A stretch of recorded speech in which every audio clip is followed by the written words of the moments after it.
Hi everyone, I'm International Master Jeff Lawton. I'm going to look at a game from second Cairns Cup just completed in St. Louis in the USA. And it's a final round game which sort of was, as it turned out, to decide second place. It's before the game, Kosteniuk, who's got the white pieces, was trailing the leader Humpy Konaru by half a point.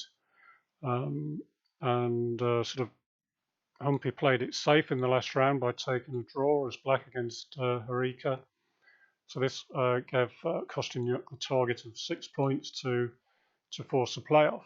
So, and as for Wenjun, the women's world champion, she so unfortunate last couple of games. She had a good position against Agnidza, but failed to make the most of her chances. And in the previous round, she perhaps maybe tried a bit too hard early on against 16-year-old Carissa Yip, and she went down in that game. So see how she bounces back. So in the game, Alexandra opened e4, e5, knight f3, knight c6, bishop b5, knight f6. So we've got the low pierce Berlin defense. Kosteniuk went down the main line with castles. Knight takes e4, d4, knight d6, bishop takes c6, d takes c6, d5, knight f5, queen takes d8, king d8. So we've now got the sort of Berlin endgame, which is one of the things that a lot of white players have been avoiding of late. So don't really fancy white's chances here. Although the black king is sort of stuck in the centre, the queens are off the board, so it's not such a bad thing. And in return, black's got the two bishops. So rook d1, which is sort of slightly unusual move because I suppose it forces black to decide straight away what to do with the king. Like, she doesn't have to think about it now because you just have to go here. If bishop d7, then I think knight g5 is a bit awkward. So after king e8, knight c3, and now bishop to d7. It turns out, if you sort of check this position out, this is already a very unusual position, which says quite a lot. Because this opening is played non-stop by everybody, really, certainly by the top players. And this particular move, bishop d7, is rarely seen. It's usually knight back, or and sort of regrouping the knight, or h6 are the two main lines, as it turns out. But after bishop to d7, we've got b3 from Alexandra Kosteniuk, bishop e7, bishop to b2, and now rook d8. So this seems to be Wenju's intention to sort of drop the bishop back and then, trade a pair of rooks and then ease the pressure on black's position somewhat. Knight e4, and now h5, sort of once and for all deciding to put a stop to any ideas of g4.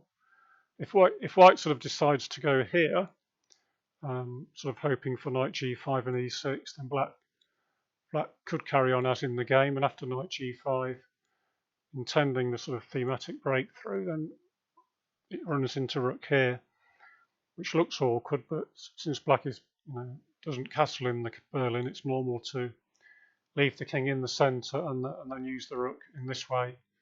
It's a common way that Kramnik played it a lot, and also Nakamura is well known for playing the Berlin and doing this, and the rook can come to maybe here or here, as occurred in the game. So instead of that, Kosteniuk played rook d2, bishop c8. Wenjun carried on with her plan, and rook e2, deciding to avoid exchange of rooks.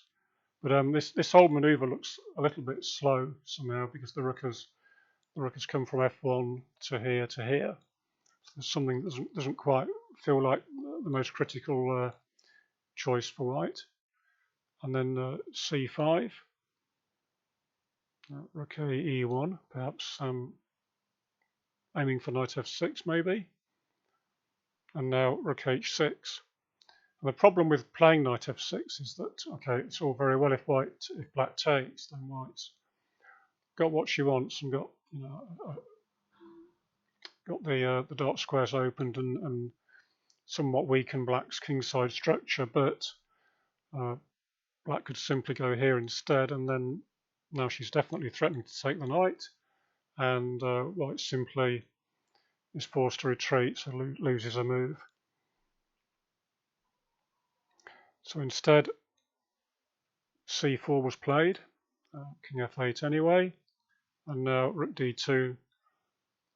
She couldn't see any way of really making progress, so she decided to trade the rooks off.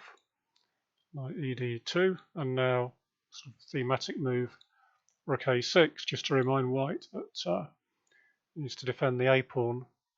And probably from a chess point of view, this may well be the best move, but it's hardly one which makes you think you're going to win the game with such a move. So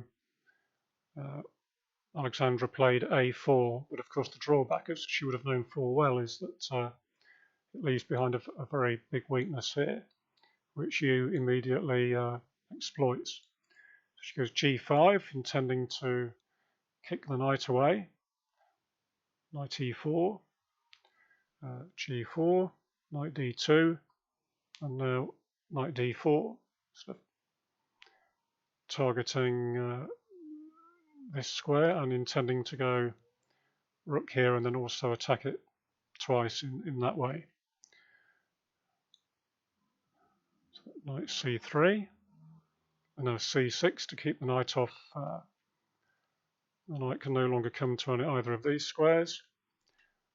A sensible move, c6, and now another sensible reply, because now this square is open, having been weakened by the advanced c6. And now b5, sort of trying to open up the queen's side and open up the position for the deadly bishop pair. Knight to d6, bishop to e6, and cb5, c takes b5, and now a takes b5. If she decided to play this instead and win a pawn this way with bishop d4, cd4, knight b5, it seems to run into this when black sort of got a very strong pin on this diagonal against the knight. So white would be forced to play rook d1. Black at the very least could just trade off and win the a pawn, and then, for example, after knight d4, black has no real difficulties in this position. Probably has the advantage because of the passed a pawn, and this is a bit exposed on e5 still. So Kosteniuk played a b5. She's trying for a win. Rook a2, bishop d4, cd4, and now knight 2 to c4. So we just check the pawns. White's won a pawn, but black has got the bishop pair against two knights, which is usually worth a pawn, and the position's opened up a lot now for the bishops. And use sort of presses further to open up more diagonals for the bishops and expose a bit the white king.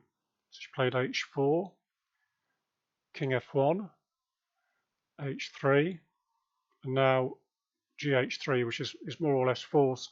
The drawback to gh3 is that it leaves this pawn here. It's easier to attack it with a bishop on f4. But we'll just have a quick look at what may happen if you try to move like g3. And the game could continue bishop d5, which sort of locks down the white king somewhat. And then if rook e2, black doesn't go along with the exchange, play rook e1, rook back, and now bishop to g2, king e2, bishop check again. Now you can't come this way because of bishop g5, and there's no way to keep the rook protected, so you'd have to lose your knight. That would be the only reply. So king f1 would be the continuation, and then rook a2.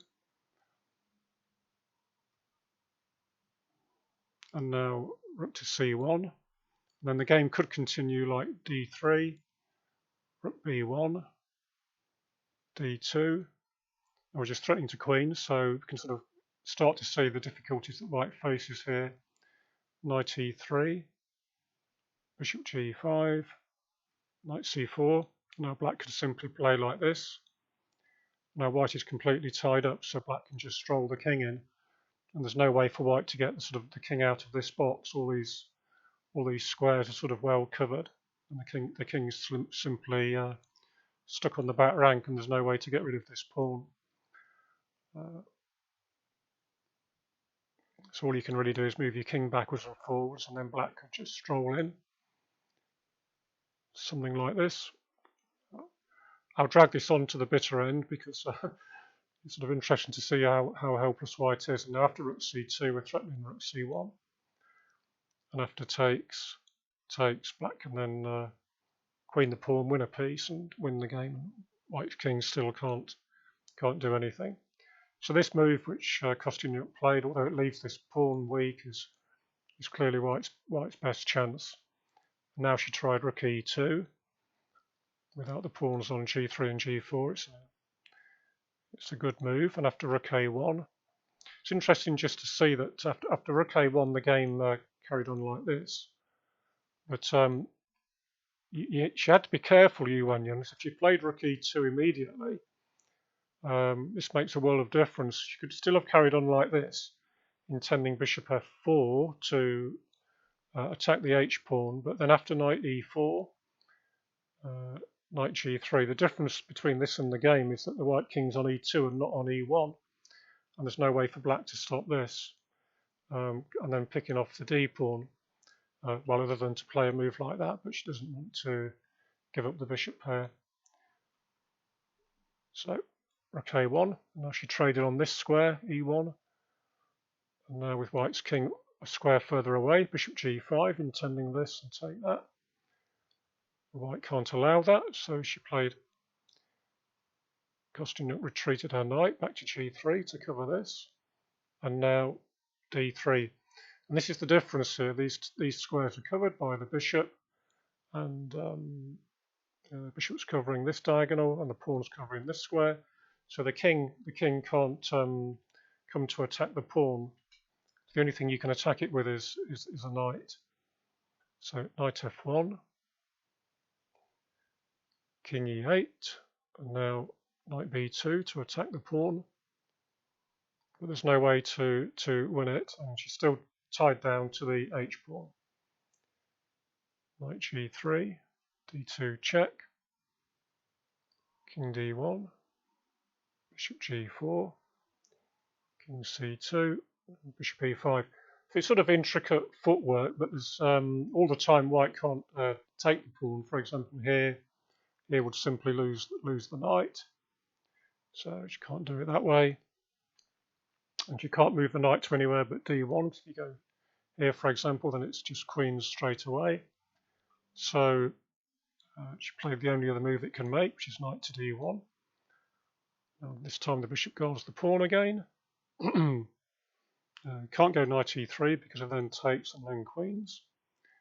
So you can win the pawn with knight f1, but the difficulty is that if she now takes the pawn, then this drops, and then the h-pawn is going to sort of cost white at least a piece. So after bishop e2, Alexandra played the knight back to g3, bishop f3, knight f1, bishop check, king c3,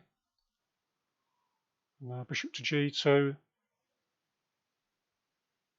knight g3, bishop f3, king c2 is forced, and now finally the king can't move forward because white is sort of like in Zugzwang really. She's not able to capture this pawn, so black can just stroll the king in. and that's all black needs to win the game. Knight c3, king to c7, coming after the white b pawn. Knight f1, excuse me, king b7, b4, king to b6, and now knight takes d2, bishop to g2, knight d to e4, bishop takes h2. So now this pawn is too strong. Knight d5 check, king takes b5, knight c3, king c6, and another check, b5, king b7, and in this position Kosteniuk resigned because black's about to retreat the bishop. If necessary, move this bishop, and then the pawn will go through and win a piece and then win the game. So with that result, the final standings, Konaru with her draw reached 6 points, and Kosteniuk was unable to win, to secure a playoff, unfortunately. I mean, a very difficult game for her because you know, you're facing the Berlin, which is very, very difficult to win against, and it was a very interesting choice from you, Wenjun, but perhaps, as she said after the game, she just wanted to play something solid. It wasn't even her normal opening, so she played it at a really high level when you take into account that it's not a line she normally plays, and really a very impressive game. She managed to finish with that. She leapfrogged over Alexandra into clear second place. So I hope you enjoyed that. If you enjoyed it, please give it a thumbs up and subscribe. Hope to see you next time. Thank you. Bye now.